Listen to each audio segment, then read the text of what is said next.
Este é o cérebro por trás do projeto mais destrutivo de toda a história humana. Ele venceu uma guerra ao desencadear um horror inimaginável, catapultando o mundo para a era nuclear.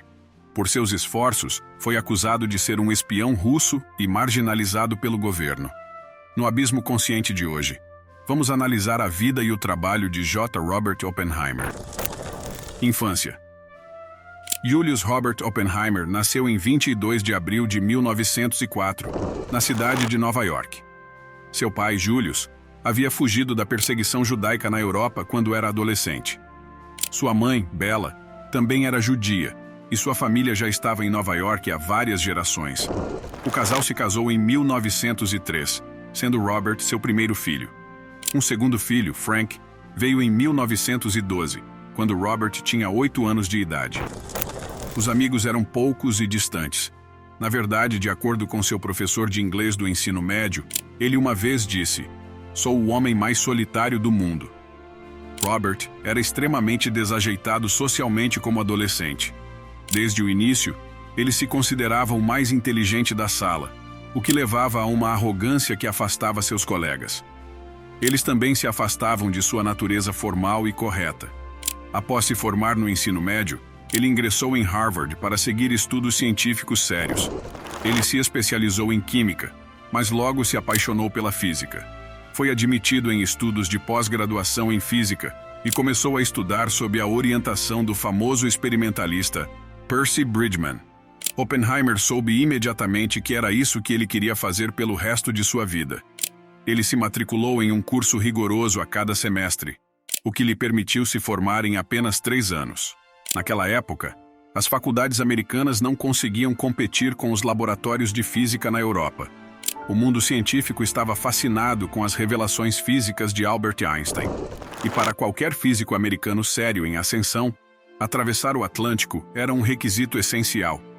Em 1924, Oppenheimer foi admitido no laboratório Cavendish, em Cambridge, na Inglaterra.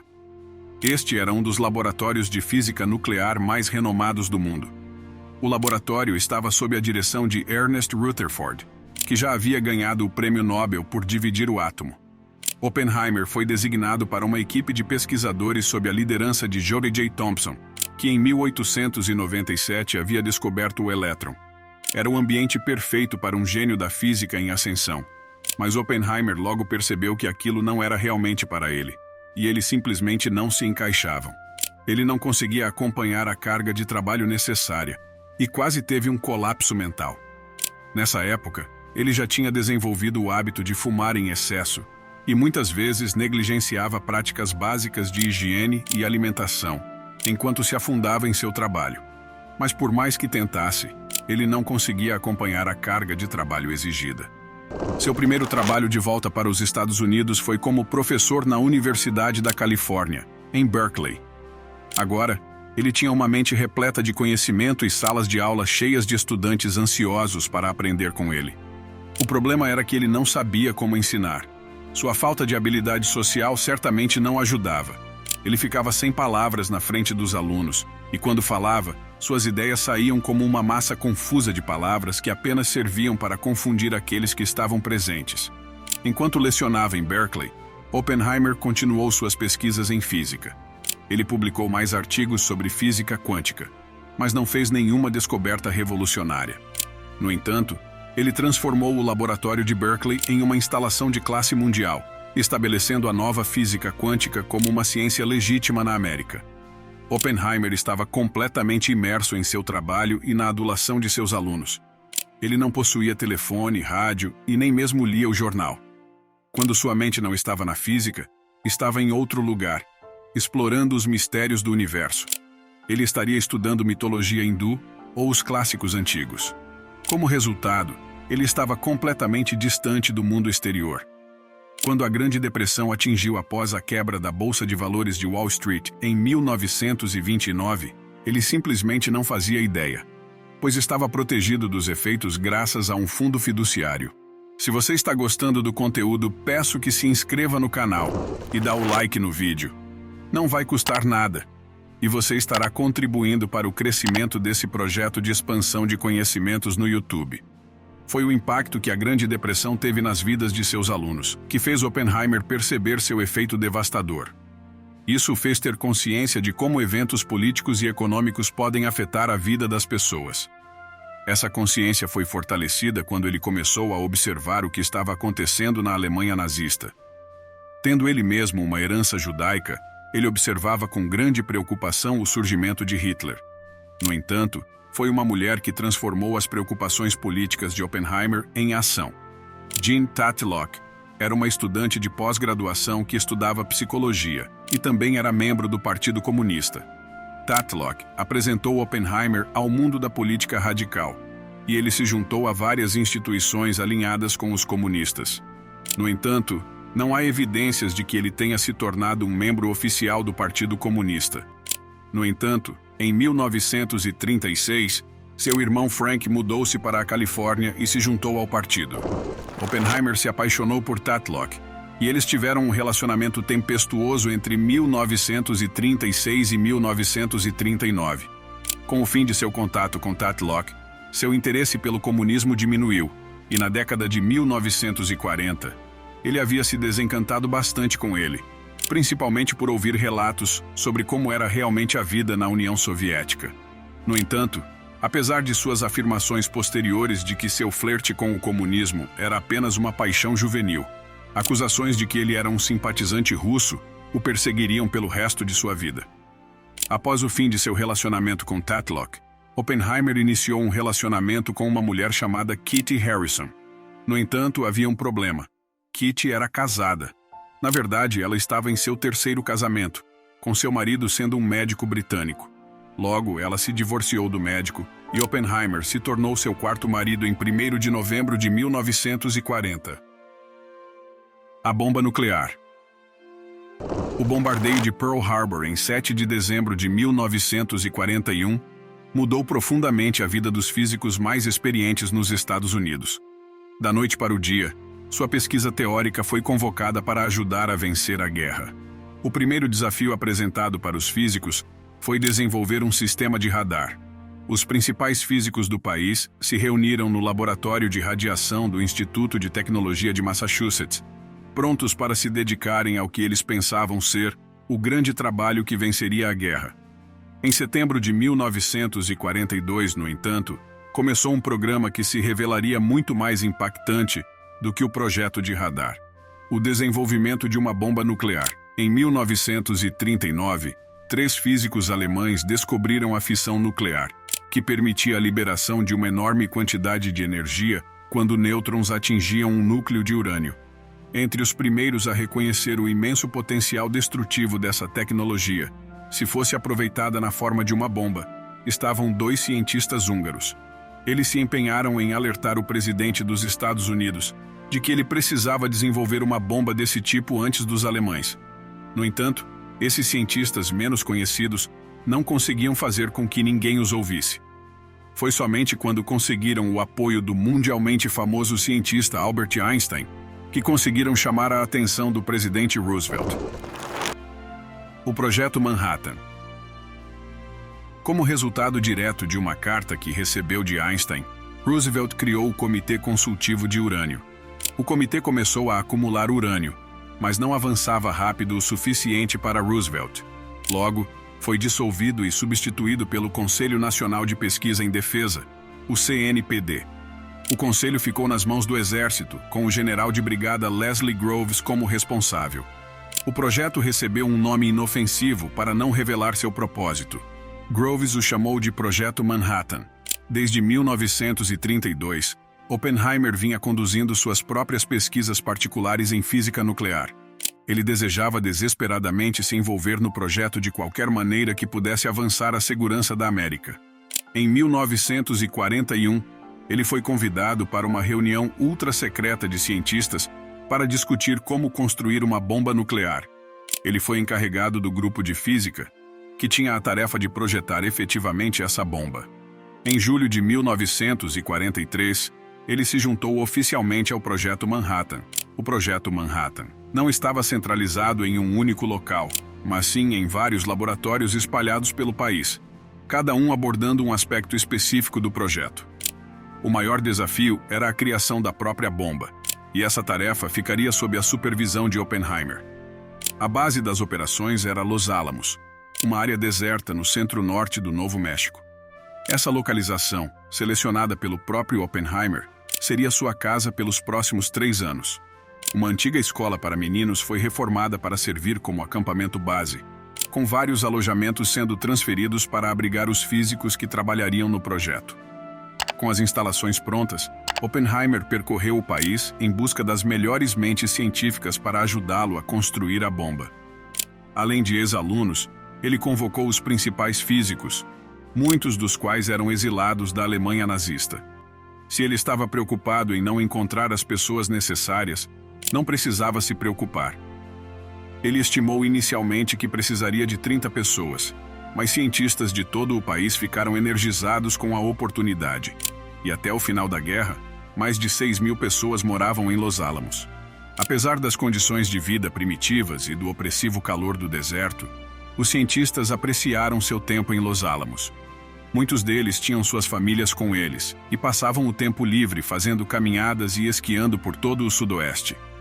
O que eles não gostavam era do aparentemente exagerado segredo imposto pelos militares, que estavam sempre presentes. Todo cientista estava sob constante vigilância, e ninguém mais do que Oppenheimer. Durante seu tempo em Los Alamos, o governo grampeou seu telefone, abriu sua correspondência e teve homens seguindo-o por todos os lugares. Como supervisor do projeto, Oppenheimer teve que lidar não apenas com a invasão de sua própria privacidade, mas também mediar entre os cientistas, muitas vezes briguentos, e os militares.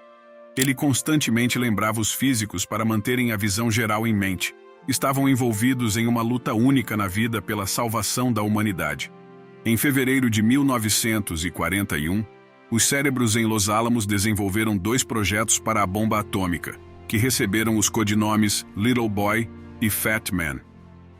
Little Boy era uma bomba baseada em urânio, enquanto Fat Man usava plutônio.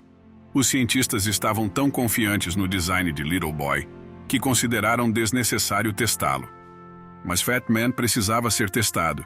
Oppenheimer decidiu testá-lo próximo a Alamogordo, no Novo México.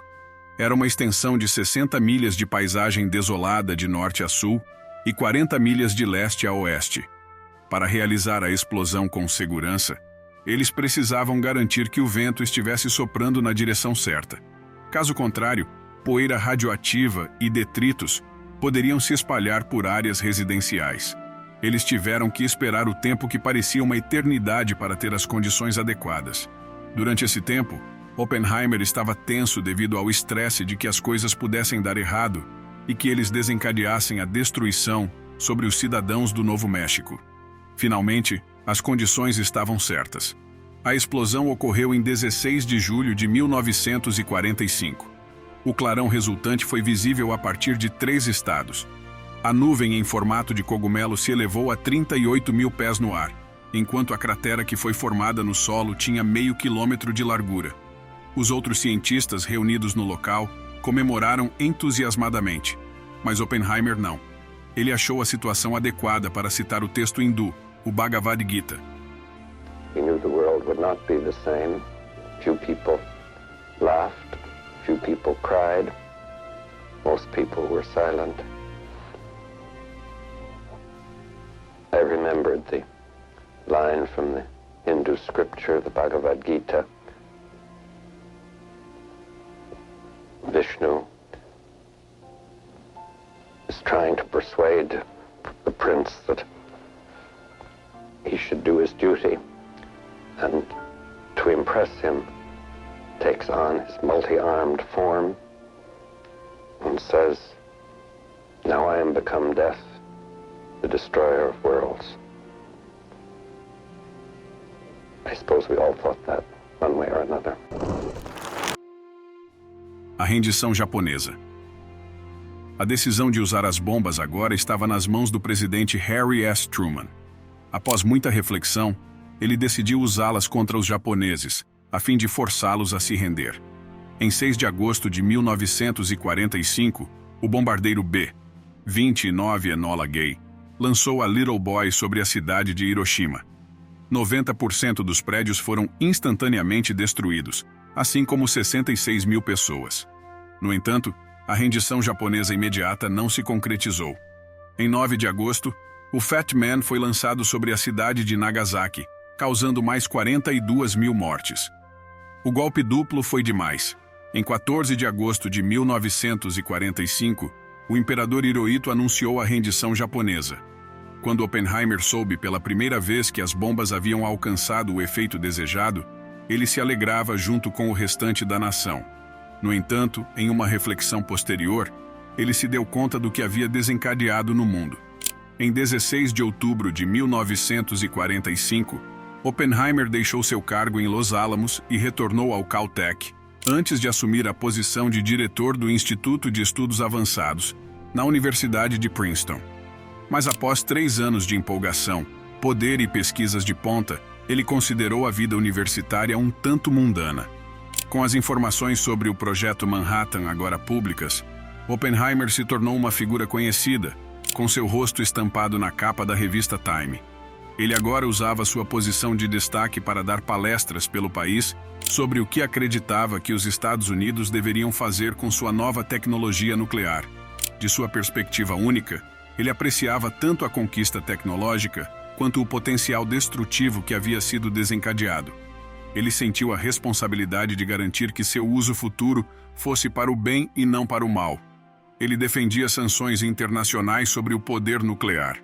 Ao mesmo tempo, ele reconhecia que ter o poder nuclear era uma enorme vantagem para o programa de defesa americano. Então, em vez de tentar impedir, ele trabalhou em como manter o controle sobre essa tecnologia.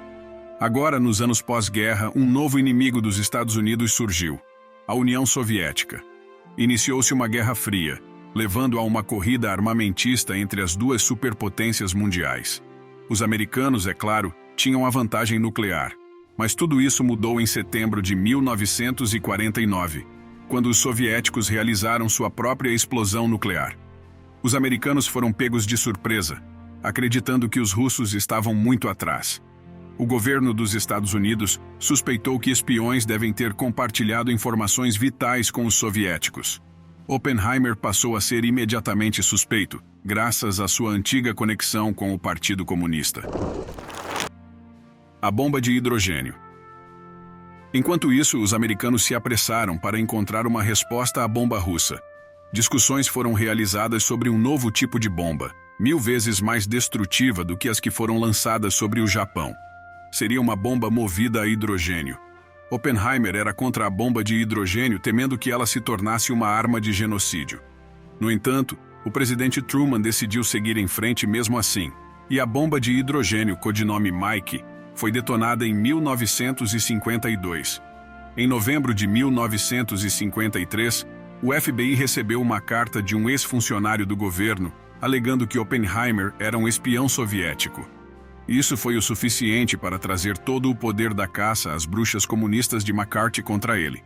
A autorização de segurança de Oppenheimer foi imediatamente revogada, e uma investigação conduzida por 3 pessoas foi iniciada. Conforme avançava, ficou claro que ele estava sendo investigado principalmente por sua oposição ao projeto da bomba de hidrogênio, em vez de suas supostas ligações com os soviéticos. O relatório resultante acabou com a carreira de Oppenheimer de forma permanente. Foi excluído de qualquer envolvimento nos assuntos governamentais, devido ao que foi denominado como prova de defeitos fundamentais em seu caráter. Após a humilhação de sua expulsão do governo, Oppenheimer retornou ao Instituto de Estudos Avançados em 1963, com a ameaça vermelha de McCarthy já no passado.